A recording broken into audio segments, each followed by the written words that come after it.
अस्सलामुअलैकुम वरहमतुल्लाहि वबरकातुहू।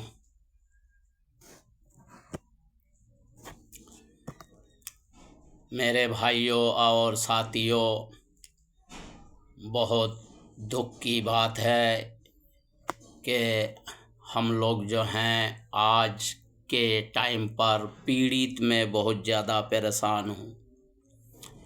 पीड़ित में परेशान होने की वजह से हम लोग जो है तरह तरह के दवाइयाँ इस्तेमाल करते हैं, लेकिन पीड़ित सही नहीं होता।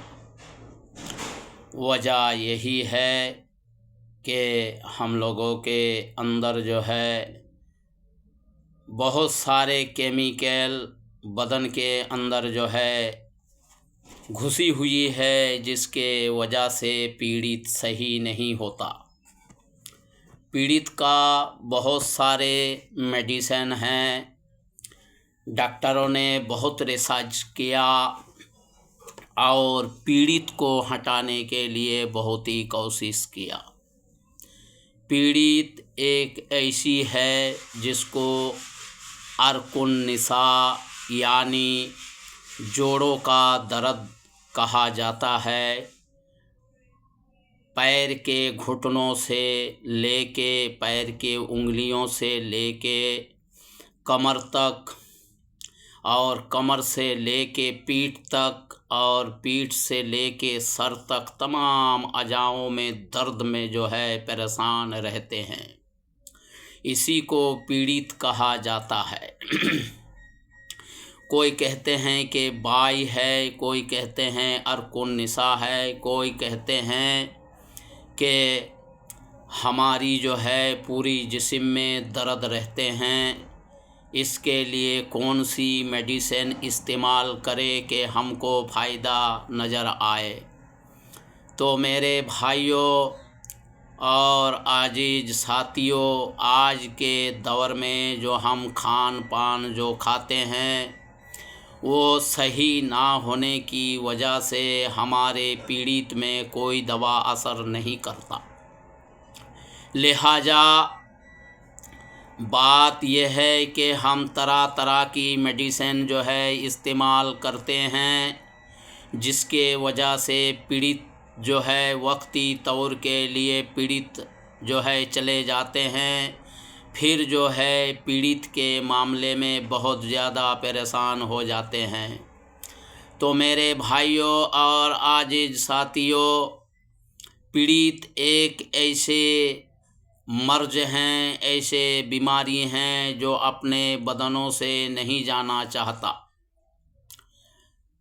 तो उसके लिए बहुत सारे मेडिसिन डॉक्टरों ने रिसर्च करके निकाला है, लेकिन सही तरीके से जो है उसमें इलाज नहीं हो पाता, जिसके वजह से पीड़ित अपने जिस्म के अंदर ही रह जाता है। तो मेरे भाइयों और आजीज साथियों, मैं हेमोपैथिक एक ऐसी मेडिसिन बताऊंगा जो आपके पीड़ित के लिए बेहद मुफीद साबित होगा और हर पीड़ित में जो है आपके काम आएंगे। लिहाजा बात यह है कि पीड़ित के मामले में जो है डॉक्टर रेगवेग ने एक रिसर्च करके हेमोपैथिक मेडिसिन बनाई है, जिसका नाम है R2 को अगर कुछ दिन पाई दर पाई इस्तेमाल किया जाए तो इससे पीड़ित दूर हो सकती है। ये हेमोपैथिक मेडिसिन है।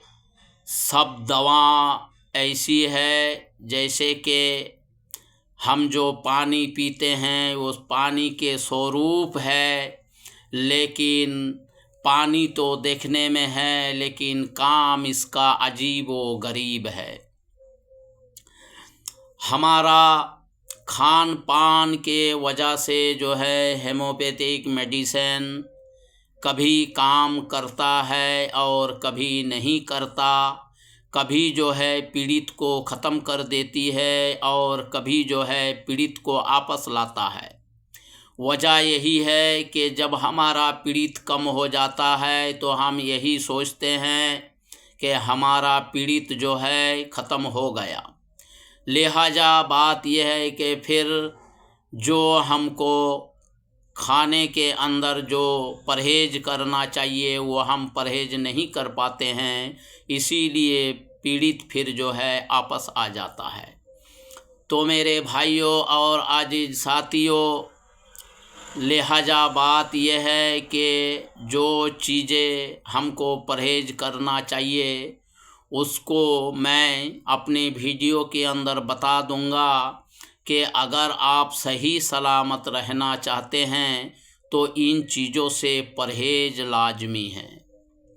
अब अगर देखा जाए मुंह का जायका आपको उस खाने के अंदर नहीं लगता है, हाँ, तो आप कहेंगे कि मैं जो है ये मतलब है कि खान पान कम खा रहा हूँ या खाना खा नहीं पा रहा हूँ और जायकेदार जो है खाना ढूंढते हैं, जिस वजह से पीड़ित फिर आपस आ जाता है। तो मेरे कहने का मतलब ये है कि जो चीज़ों से आपको नुकसान होता है तो वो चीज़ों को परहेज में रखना लाजमी है और उसके साथ दवा का भी इस्तेमाल करना लिहाजा ज़रूरी है। दवा तो ऐसी है कि दवा करना तो सुन्नत है और दवा ना करे तो पीड़ित जो है वैसा ही रह जाता है और दवा करेंगे तो पीड़ित जो है आपके बदन से निकल जाएगा। लिहाजा बात यह है कि पीड़ित के अंदर बहुत सारे दवाइयाँ हैं, लेकिन सब दवाइयों को छोड़ के जो है जर्मनी मेडिसिन हेमोपैथ के अंदर जो है इसको इस्तेमाल करे। तो मेरा कहने का मतलब यही रहेगा कि आपका पीड़ित ख़त्म हो जाएगा, लेकिन इसको पैदर पै कुछ दिन तक के इस्तेमाल करना ज़रूरी है। परहेज ये है कि जिस खाने के अंदर अल्कोहल होती है वो चीज़ों को ना खाए। अल्कोहल के अंदर जो है यानी जैसे कि हम कांदा खाते हैं तो कांदा के अंदर बहुत अल्कोहल पाया जाता है। दूसरी बात जैसे कि अदरक हुआ, लहसुन हुआ, दूध वाली चाय जो है हम घूंट दर घूंट पीते रहते हैं और अदरक का ज़्यादा इस्तेमाल करना, लहसुन का ज़्यादा इस्तेमाल करना, मसाले का ज़्यादा इस्तेमाल करना, मसूर की दाल को ज़्यादा इस्तेमाल करना, अरबी जिसको कहा जाता है अरबी का ज़्यादा इस्तेमाल करना, तो ये सब में जो है आपके पीड़ित फिर से आपस आ जाएगा। अगर ये सब चीज़ों से आप परहेज करेंगे तो मेरा उम्मीद है कि आपका पीड़ित दवा के साथ जो है ख़त्म हो जाएगा। अब लिहाजा दवा खाने की बात यह है कि दवा इस्तेमाल करने की बात यह है कि सुबह खाली पेट जो है R2 का 4 बूंद जो है जीभ के अंदर टपका लिया जाए और शाम को 5-6 बजे के टाइम जो है 4 बूंद अपनी जीभ के अंदर टपका ले। लेकिन हेमोपैथिक मेडिसिन में यह है कि दांतों को साफ करे, उससे पहले कि अपनी दांतों के अंदर जो है ब्रश कर ले, जीभ को खूब जो है यानी साफ करके रखे, क्योंकि हेमोपैथिक मेडिसिन जो होती है वो जीभ के अंदर डाली जाती है और जीभ के अंदर इसलिए डाला जाता है कि हम जो कुछ भी खाते पीते हैं वो जीभ के अंदर ही जायका आता है। दांतों में चिबाते हैं और जीभ के अंदर जायका आता है। लेकिन बात यह है कि जीभ के अंदर अगर हम देखेंगे, जायका देखेंगे, तो हमारा पीड़ित हमेशा के लिए रह जाएगा, पीड़ित कभी ख़त्म नहीं होएगा।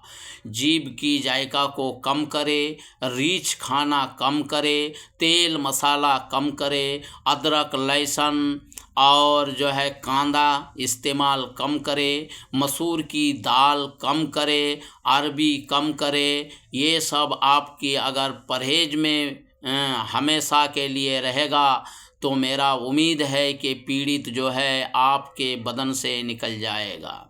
अब बात रहा ये कि मैं अपनी वीडियो के अंदर जो है R2 का हेमोपैथिक मेडिसिन जर्मनी का मैं लिख दूंगा, यानी लिंक दे दूंगा। इसको बराए मेहरबानी आप देख ले और इस्तेमाल करें और हमको दुआए खैर से नवाजे और वीडियो को लाइक और सब्सक्राइब करें।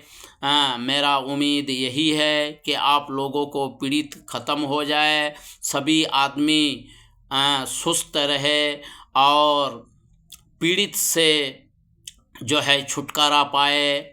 यही मेरा वीडियो के अंदर मैं अपने दवाओं का लिंक दे दूंगा, उसको देख ले और हेमोपैथिक मेडिसिन में जाके उसको ख़रीद के लेके आए, हेमोपैथिक शॉप से ख़रीद के लेके आए और इस्तेमाल करें। अस्सलामु अलैकुम व रहमतुल्लाहि व बरकातहू।